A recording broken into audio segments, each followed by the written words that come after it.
What's up, BlueTube?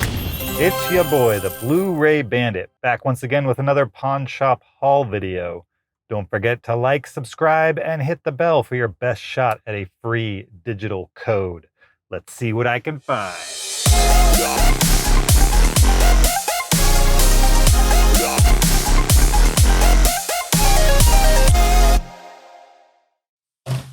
All right, I recently went to Naples, Florida. I hit a bunch of pawn shops for the first time while I was there. Let's see what I found. First up, this is Capital Pawn, where I paid $6.42 for 4 titles.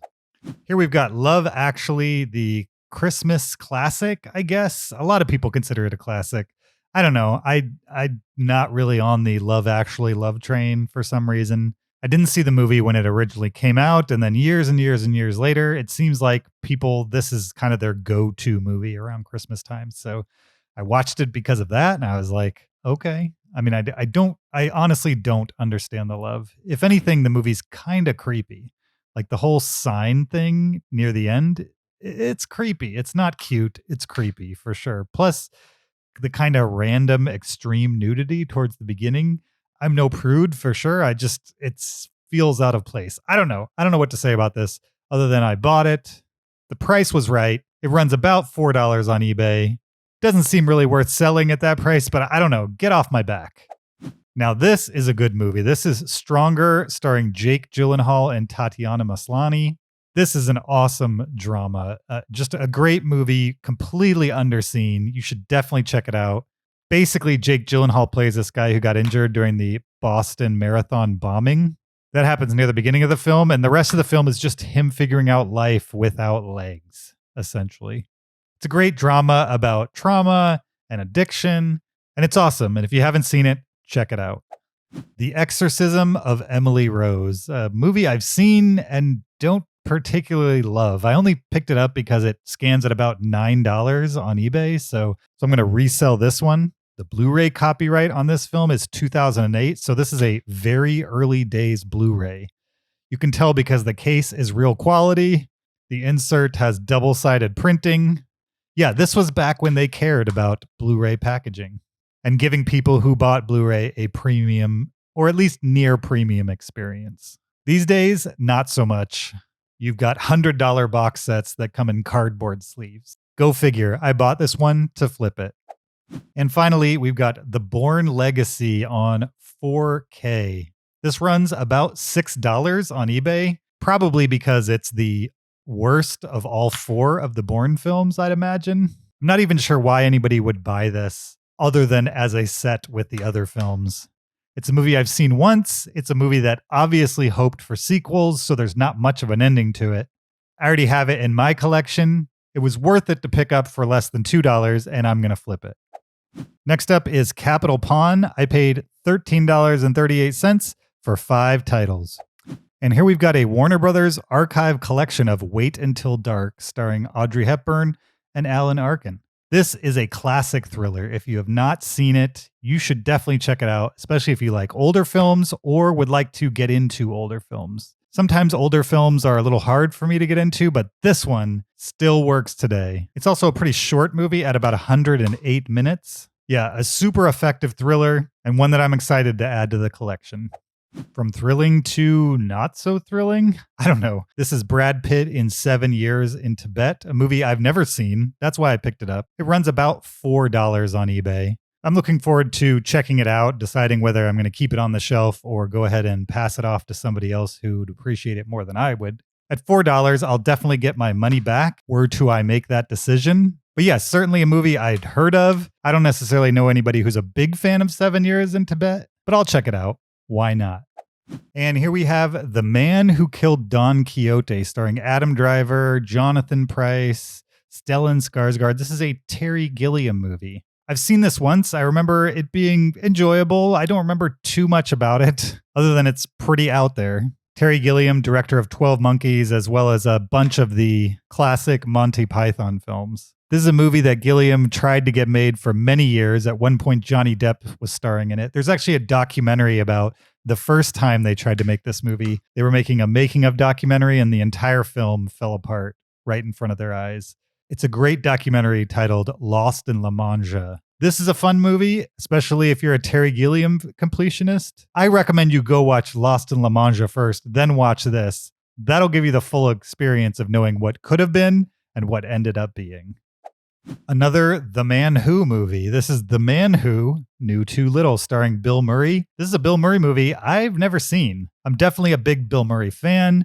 I grew up in the 80s. I've seen the bulk of his movies, I imagine, but I've never seen this one. I'm not sure I'd even heard of this one until I saw it on the shelf. It doesn't scan for a whole lot on eBay, about $4, but I figured it was worth a shot. I'll give it a watch and decide whether to keep it then.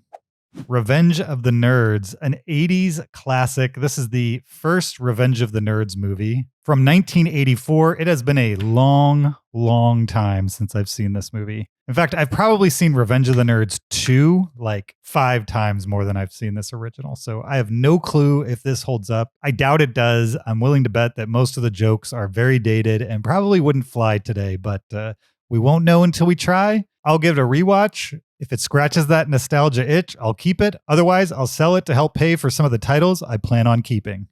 This is another Capitol Pawn, a place that was having a crazy sale. I paid $4.98 for 9 titles. First up, we've got High Plains Drifter, a Clint Eastwood movie. Now, I grabbed whatever I found at this place because at that price, you're talking like roughly 50 cents each. So if the case was in crap quality, kind of like this one is, I mean, you can kind of see with the light itself, just kind of showing you just how crapped up this case is. There's writing right here, but the insert looks good and the Blu-ray looked good as well. So I went ahead and said, for 50 cents, why not? I don't know much about this movie, but I do know Clint Eastwood, Western, roughly 50 cents. I'm picking it up. Suspiria. This is not the original Suspiria. This is the remake directed by Luca Guadagnino. This stars Dakota Johnson, Tilda Swinton, Mia Goth, and Chloe Grace Moretz. And I think Tom York from Radiohead also did the soundtrack as well. Yeah, this movie is definitely not for everybody, but if you're a horror head, you should definitely check it out, even if you love the original. This is a fairly new title. It scans at about $13 on eBay, but I'm going to keep it for the collection. The Sixth Day, an Arnold Schwarzenegger movie, a sci-fi movie. This one from the early days of Blu-ray as well, with a copyright of 2008. That makes this one decently valuable, about $8 on eBay. It's in great condition other than this little sticker on the top. I already own this in like another action pack, like an Arnold 4-pack of action titles or something like that. So I'm going to resell this one to help pay for some of the titles in this haul I plan on keeping.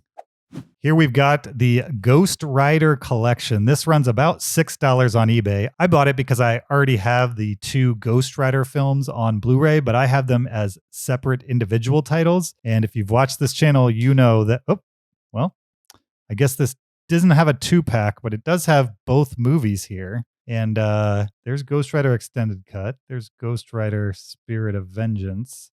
But this one has some kind of library sticker on it or something. I'm going to have to put this in a 2-pack and replace the case, get rid of that sticker. Regardless, I bought this to replace my individual titles. That way I can save some space on the shelf.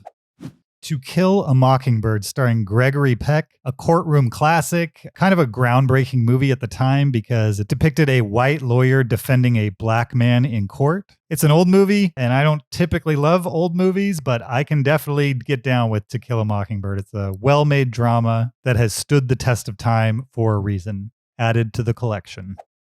Another space saver. This is the 2-film collection of The Da Vinci Code and Angels and Demons. There's a 3rd film in the Ron Howard directed Da Vinci Code series. That one's titled Inferno. I have all 3 of the Da Vinci Code movies on Blu-ray individual discs, so I'll be trading out my Da Vinci Code and Angels and Demons for this 2-pack. I love how when they do the 2-packs, they basically take the disc from the original 2-disc set of just Da Vinci Code, and then they just slide the disc right in there. Don't even bother getting rid of like disc 1 on it. I mean, not that I'd ever watch special features for a Da Vinci Code movie, but it's just the height of laziness, I would say. This runs about $6 on eBay, but I'm going to keep it as a space saver for my shelves.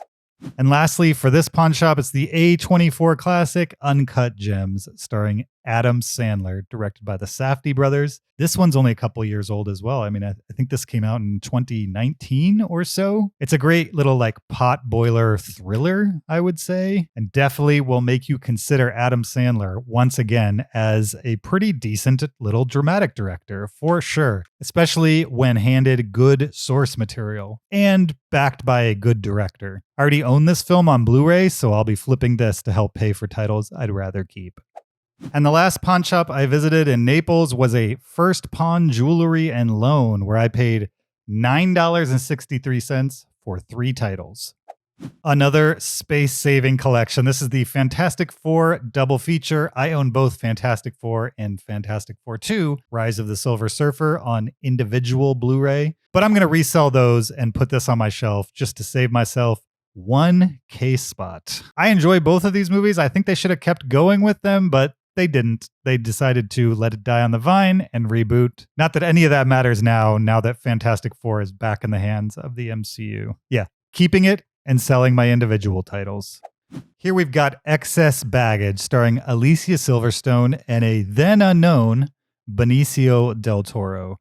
A crash course in kidnappings, car thefts, and other rituals of dating. All right, evidently Siskel and Ebert liked it. I don't know much about this movie. When I saw it on the shelf, I was like, I've never heard of this, but Alicia Silverstone, Del Toro, Christopher Walken, Harry Connick Jr.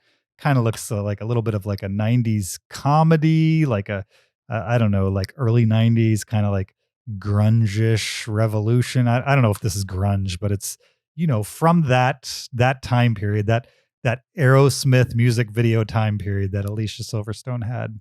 I mean, look at this cover. Nowadays, there's not a chance you'd put these two people on the cover of something and only put Alicia Silverstone's name on it. At this point, Benicio del Toro has a much longer, more successful career than she has. Nothing against Alicia Silverstone. I think they should both be on there, is what I'm saying. This scanned at about $7 on eBay. I'm going to give it a watch and decide whether it's a hidden gem or pass it off to somebody who will probably love it more than I do.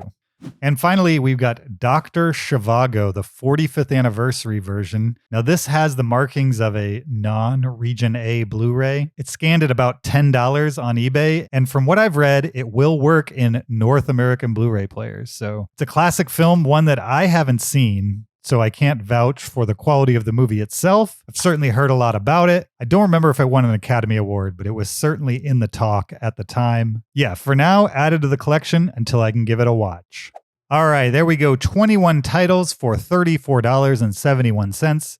Per title average of $1.65 each, and a total estimated value of $124. I love going to pawn shops in towns where I have not pawn shop hunted. That's for sure. I hate everything you say, but not enough to kill you for it. Thanks for watching. We'll see you next time. Until then, goodbye.